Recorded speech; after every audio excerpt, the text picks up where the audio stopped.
everyone. Welcome to the United Way Speakers Bureau volunteer training. So we'll start by going over some information about United Way, and then we'll get into information about Speakers Bureau, how it works, and what y'all's role is. Okay, so United Way, we really like to think that our superpower is being the convener in our community. We are able to bring people together to create solutions and look at the root problems that are facing people in West Texas. So we are lucky that we have the ability to bring people together from all different sectors, whether that's local government, business, other nonprofits.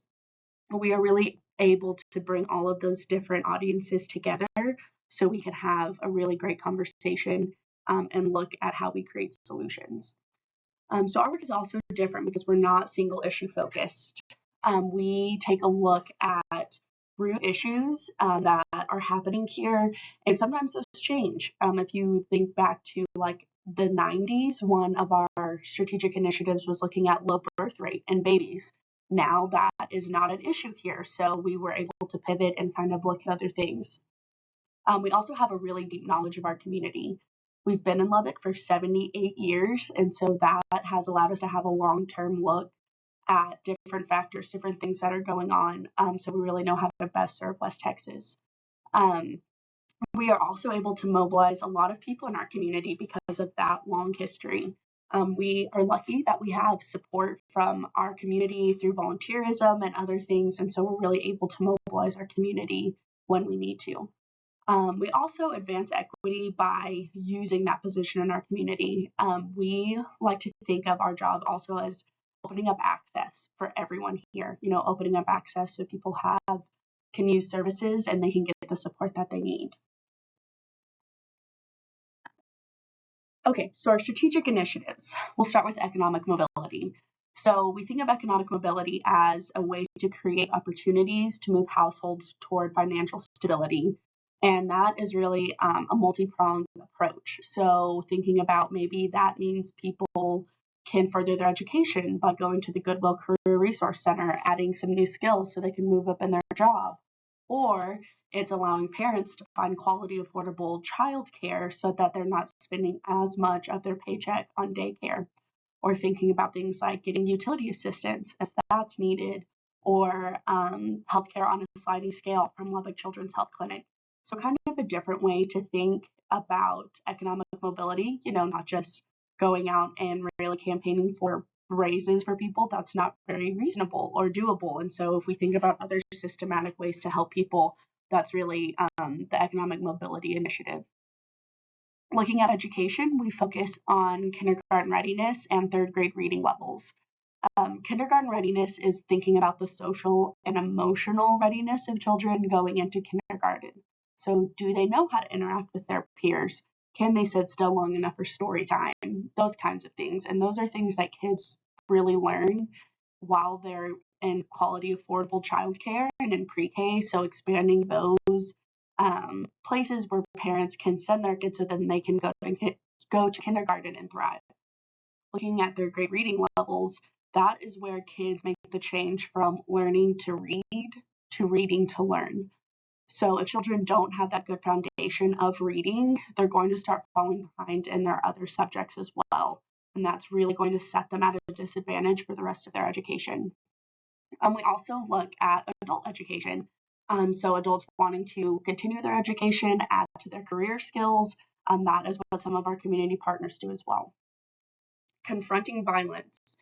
So Lubbock has the 4th highest rate of child abuse and neglect in the state. That is down from the 2nd highest rate, so there is progress being made, but obviously that's still, way too high. And then we also look at people who are victims of sex trafficking, sexual assault, and domestic violence. So thinking about how do we educate people to stop those problems and issues before they happen, but then also coming alongside victims so that they can thrive. And then looking at mental health. So Lubbock is a mental health care desert. There are very, very few providers for people who need services. So we are here to advocate for local access to mental health care services and supports. Okay, our community partners. We have 23 community partners, and these are the organizations that are out providing direct services. They are the experts at what they do and kind of going along and filling in where our strategic initiatives call out the need. These are the people there that are delivering the services to help those needs. They fund specific programs. Oh, excuse me. We fund specific programs with each of those agencies and a way to create wraparound services. So we think about things like lifelong health and independence. How do we create empowered communities, strong families and individuals, crisis and emergency relief, and then successful youth and children. Okay, looking at our finances, so something we're really proud of and we love to share is that we are really transparent and we hold ourselves to a really high standard of accountability. So we have consistently gotten the highest rankings from Candid and Charity Navigator. We are also in good standing with United Way with our membership with them.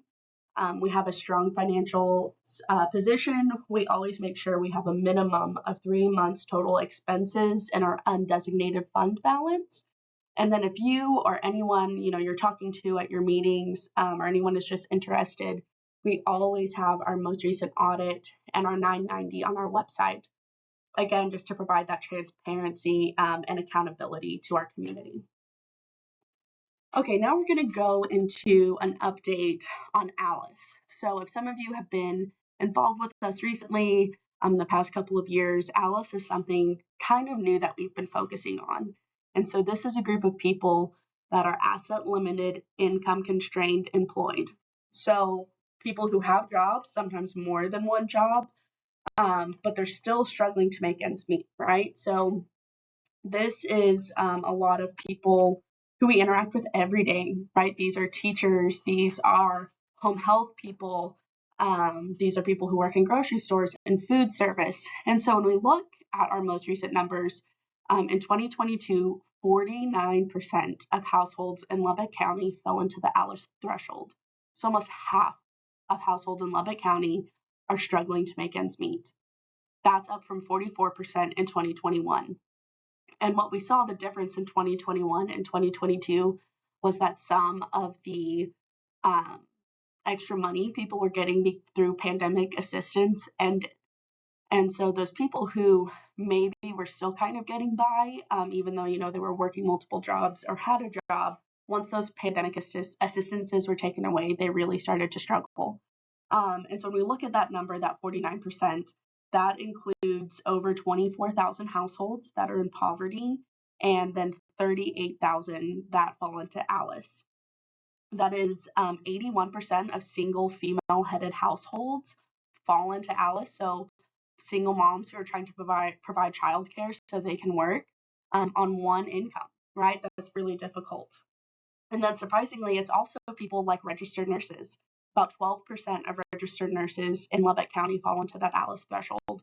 So it's not people just working hourly jobs, it's people who have degrees, who have very skilled jobs, but they're still just struggling to make those ends meet. And why we share ALICE with y'all is because it resonates with so many people. Maybe you've been ALICE, someone who's ALICE, it's a family member, it's someone that you work with. But this is something that everyone can grasp, and we can all understand that everyone does face economic hardship at some time in their life. And also that's where the services that United Way Community Partners provide can really come in and help these people get over that economic hardship or kind of just bridge those gaps in their budget. Okay, so your role as a Speakers Bureau volunteer. So you help us support the annual campaign. So first, that is by sharing about United Way and our community partners. So that is sharing your story, why you got involved with United Way, if you work for a community partner, what you'll do, and how United Way supports you in your work. Sharing that personal story about, why are you here as a Speakers Bureau volunteer. Also sharing about services in our area. We have found that that is incredibly helpful. People sometimes just don't know about the services that our community partners provide, so sharing that with them is so, so helpful. And then asking your audience to give to the community fund. So the community fund is the best way to support United Way and our community partners and solve those root problems. We'll get into more details about that in a couple of slides, but that is something that we really emphasize, is always telling people to give to the community fund. And then ask your audience to consider volunteering. Donating might be could not be a possibility for some of the people that you're talking to, or maybe they're just not quite there with wanting to donate yet, but maybe they're just in volunteering, pointing them towards any of the community partners. There are a lot of great volunteering opportunities there, or to United Way. And then again, just really emphasizing the use of services. There's no shame in using those services, and that they are for everyone in our community. Okay, so the time commitment being a Speakers Bureau volunteer. So these meetings happen August through December. The busiest months are September and October. We try not to schedule each speaker for more than 5 to 7 campaign meetings, and each of these meetings lasts about 30 minutes. So typically how the meetings will go is there will be a campaign coordinator or a lone executive volunteer. They will play the campaign video, and then they will introduce you. You will give your speech, and then usually the campaign volunteer will then talk about pledge forms, or if they're going to use an online donation form, something like that. But that's typically how the meetings go. Okay, so thinking about your story structure, especially if this is your first time doing Speakers Bureau and maybe you just don't really quite know where to start, this is a good way to start kind of organizing your thoughts. So first we think about the beginning of your story. So this is when you introduce your characters. Maybe that's you, if this is a story about how you got involved with United Way, or maybe the organization that you work for. So introducing the characters, or maybe you're telling a story. If you work for a community partner, you're telling a story about a client that you've helped. So introducing those people. Then we move into the problem, right? Kind of the why of your story, what drives it. So maybe that's, someone had a need and they came to your organization, or you personally had a need, and so, you looked for the answer to that, and then that leads us into the turning point. So maybe if you do work at an organization, let's say it's the volunteer center, and you just moved to Lubbock and you wanted to get connected, right? You were having trouble maybe finding the place where you fit in and where you felt like you were doing something that was contributing to your community. So then you find the Volunteer Center of Lubbock. And that is how you get connected, how you find out about all these volunteer opportunities, and you end up finding the one that works best for you. So after that turning point, that's where we find the resolution. So maybe that is, you found that you loved volunteering with arts organizations, and you found that through the Volunteer Center. So that is your resolution and your conclusion. For some of you, a lot of stories that I've heard in my time at United Way, they don't have a clear resolution or conclusion. There's no way to really wrap it up really neat in a bow, and that's okay. A lot of the things, especially that our community partners deal with, there's not a finite resolution. Sometimes it's that you're still working with, your clients for a really long time. They never really leave. You're always there to support them. So that resolution can also kind of be just a looking into the future, or just telling people, and we're still working toward our goal. We're still living out those values and those kinds of things. So it's totally okay if your story doesn't have a really clear cut resolution. Okay, another way to think about how to craft your story as you're starting to think about that is thinking about these 6 types of nonprofit stories. So first, the challenge. So this discusses a problem that you are trying to address. So this could be something personal in your life. It could be a problem maybe that you've seen a family member have, or if you work with a community partner, a problem that you see in your day-to-day work. and again, how you're trying to address it. So that would be, the problem. And then the turning point is, I deal with families that struggle to pay their utilities, or, that end up being in debt because they don't have money to pay for certain things. So the turning point would be going to someone like Catholic Charities and getting that utility assistance. So kind of thinking about it that way. The creation story is how you started. So thinking about that, whether how you started as a volunteer with United Way, how you started your career, however that is that it works for your story in this setting, thinking about that creation. Then impact. So this is thinking about a unique approach and how it worked. So again, maybe this is from a personal perspective, something that's happened to you specifically, or thinking about it from an organizational perspective. So the approach of United Way, the approach of your community partner, or if you're on a board of a community partner, their approach, that kind of thing. Value story. So how you or your organization lives out its core values. So maybe being a volunteer is a way that you live out your core values. And that's, what got you here as a speaker or just involved in general, thinking about those things, and then how you tie that value story into United Way and the annual campaign. Improvement. This could be a story about a specific time when maybe you've fallen short or you have failed, but somehow you made a change, and then you're now doing better. There has been an improvement, those kinds of things. So again, thinking about that from a personal perspective or an organizational perspective, a community perspective, however you want to think about that. So the future. This is kind of what we already talked about of if you don't really have a clear conclusion to your story, right? You can think about, if we keep doing what we're doing, this is the future that we can look to in 5 to 10 years, something like that, right? If we keep working hard to support our community, we'll get to this bright future later. So that's just another way to kind of think about your story and try to get that organized.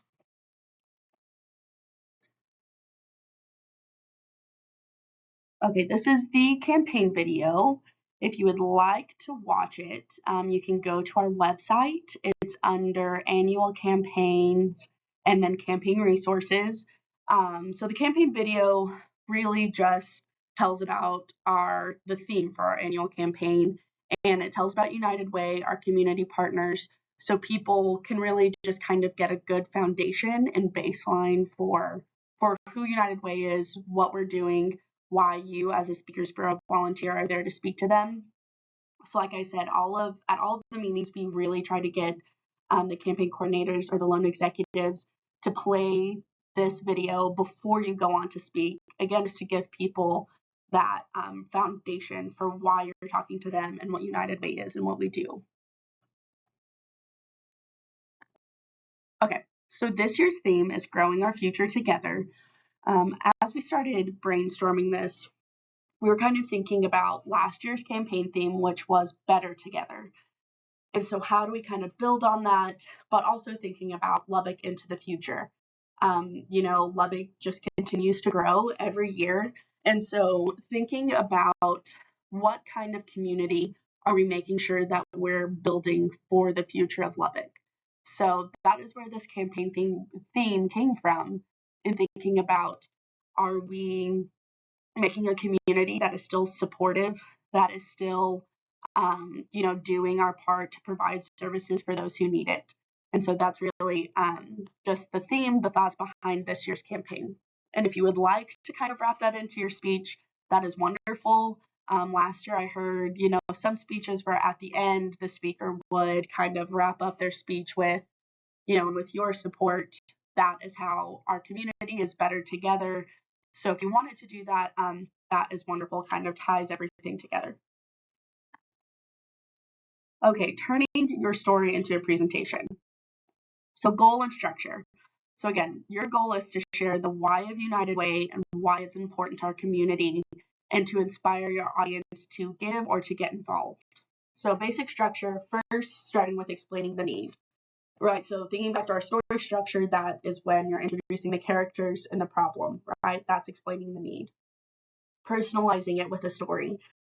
These meetings are so helpful when people do get to hear from speakers, because it's not just them going to the website or someone just prompting them saying, hey, it's a really great organization, you should donate, right? Y'all's stories are so impactful because they really personalize the need.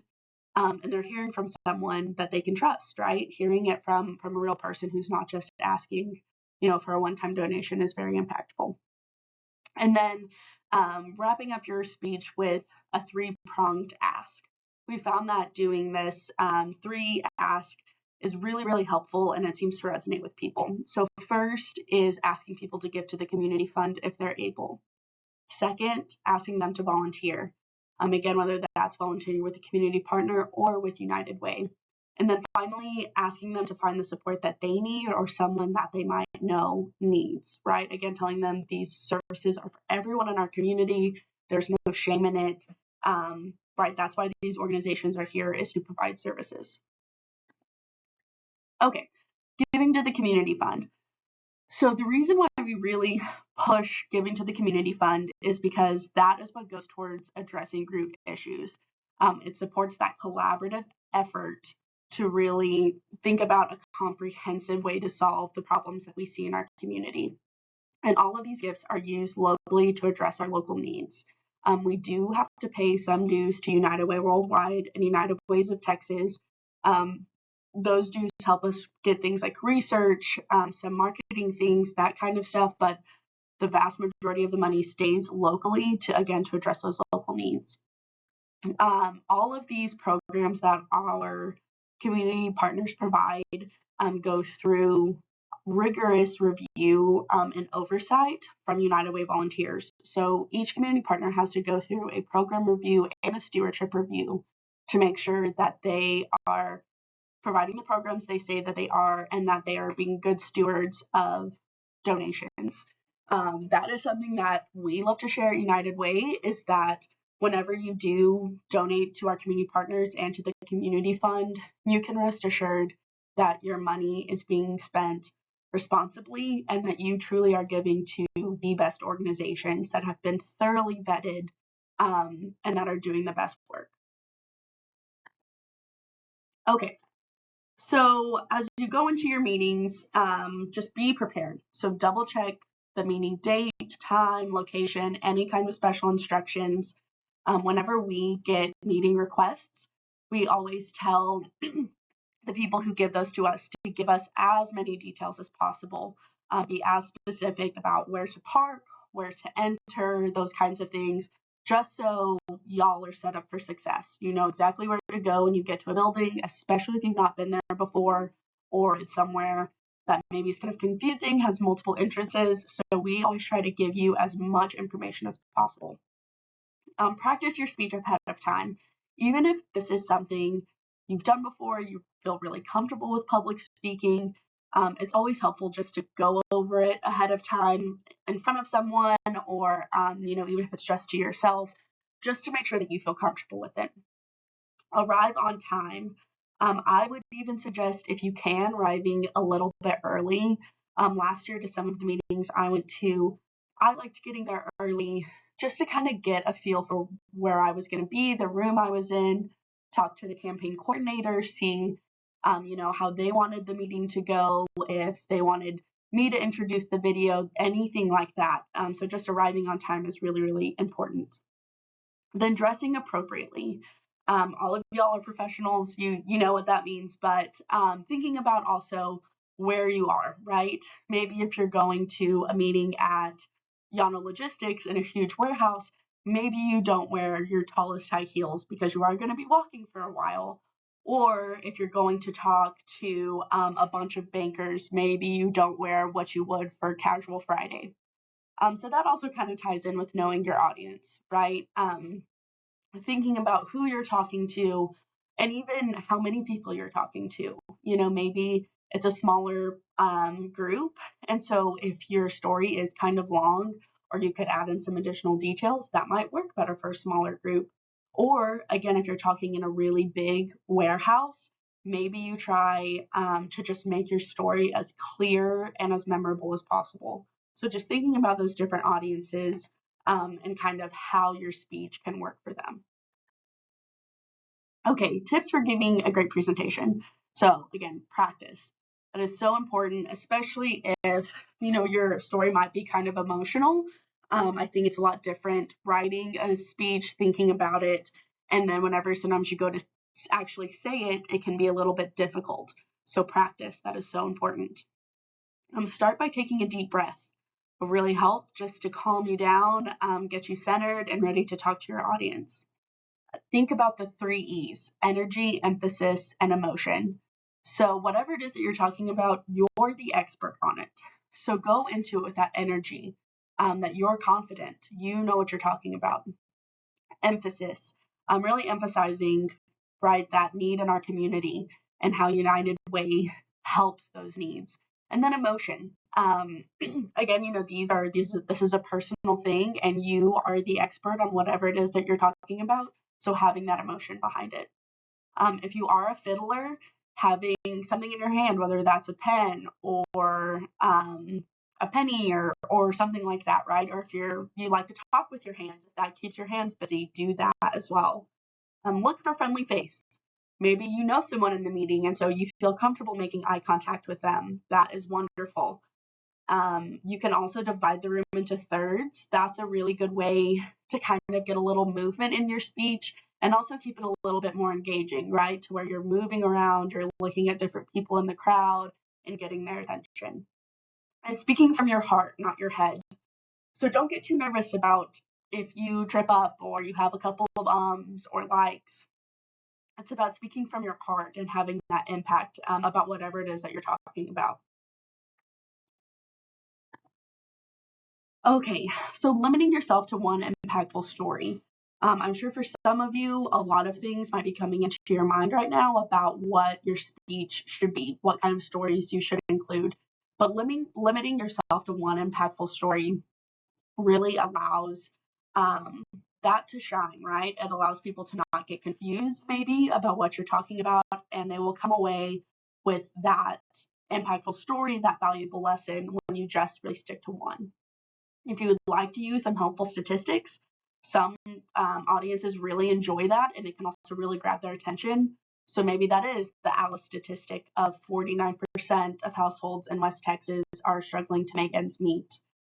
In your Speakers Bureau handbook, there are some updated statistics for how many people were served in 2023 and things like food insecurity in the South Plains and some other things like that. So if you are interested in using some statistics, your speaker's book or handbook is a great place to look. Take a deep breath to avoid filler words. If you start to feel flustered or maybe like you're going too fast, instead of just trying to rush through it and have a bunch of ums and uhs, just take a deep breath, kind of ground yourself, calm down a little bit. No one is going to judge you. Being a public speaker is never easy, and I think most people respect anyone who is willing to get up and talk in front of a crowd. So just take that deep breath, calm down a little bit, and then get going on your speech. Don't use jargon or acronyms. So especially people, if you work with a community partner or you've been a longtime United Way volunteer, staying away from acronyms and jargon. So if you are a loan executive, not referring to it as being an LE, right? For people who don't know anything about United Way, that's just confusing, and it's not going to be particularly helpful for them to learn about United Way or our community partners and the good that we're doing in the community. Don't talk to your shoes. So if you do need to just find a spot on a wall or a clock, something like that to look at, so you don't just look at your shoes and pace back and forth as you do your speech, that is totally fine. Thinking about just keeping your head up and looking like you're engaged is really important. And then don't freak out. You're awesome. You've already taken the biggest leap by signing up to be a Speakers Bureau volunteer. So have confidence in yourself that you're going to go out and do great. Okay, speech requirements. So again, always asking people to give to the community fund. That is how the most good is done in our community. Your speech needs to be 5 to 7 minutes in length. If it's a little under 5, a little over 7, that is okay. We see speeches that are a little bit shorter than 5 minutes, but are still very impactful. So that's just a rough estimate, so you have an idea of how long this should be. So talk about community partner volunteers and talk about United Way funded programs. So especially if you are a community partner, a couple of speeches I heard last year, they were really great because they talked about the need in our community, the need that they're filling and they're addressing as a community partner, but then they always tied it back to why United Way support is so important for their organization. So making sure that you're making that connection in your speech, or if you are a volunteer, the importance that you've seen of United Way support. A bonus is if you want to weave several community partners into your story. I know a lot of audiences have been surprised and really kind of impressed whenever they learn about how cohesively a lot of these community partners work together. So if you are, part of a community partner and you want to talk about that, or as a volunteer, something you've seen personally, that seems to be something that really, really resonates with these campaign audiences, is just learning about different community partners. Okay, practice sessions, they'll actually start August 7th. So these are about an hour-long meetings with you and usually 5 other speakers. I will be there, and then our volunteer and events coordinator, Weston Davis, will be there as well. And this is just a great time to first practice giving your speech, especially if you haven't done this before, or this is a new speech for you, to come actually say it to people and then get some feedback. We try to make these groups a good mix of return speakers and new speakers. So you're getting feedback from people who have done this before, but then the return speakers, you're getting feedback from people who have a fresh perspective. And then you are also there in that meeting, so you can give helpful feedback to the other speakers that you hear. Okay, so scheduling. So workplaces or campaign coordinators or loan executives reach out to United Way to request a speaker. Then we use your volunteer information sheet and other things once we hear your speech, knowing if an organization wants like a specific speech about a child care organization, or they want a specific speech about Boy Scouts, those kinds of things. Then we find the speaker who is the best fit for that meeting, and then we will contact you through your preferred communication channel to see if you're available for those meetings. And then once you confirm your availability, we will send you a calendar invite that has all of the details for your meeting. So time, place, any kind of special instruction. We also try to give you an estimate of how many people will be in your meeting, so you'll know really exactly what to expect. Filling out your volunteer information sheet is really important, so we do know how big of an audience you're comfortable speaking to, anything like that, and also for your schedule. So we know if you absolutely are never available on Wednesdays, we know to not even reach out to you for those meetings on a Wednesday. Or if you're not ever available after 6 p.m., don't reach out for evening meetings. So whenever you fill that out, just to be as specific as possible, so we can do our best scheduling and we're respectful of your time and not sending out invites to you that will absolutely not work. Okay, that is the training. Like I said, attached are the Speakers Bureau handbook and the volunteer information sheet. If you have any questions, please email me. My email is lwalton@lubbockUnitedWay.org. We appreciate y'all's support so much, and we just hope that you guys have a wonderful time on all of your campaign meetings.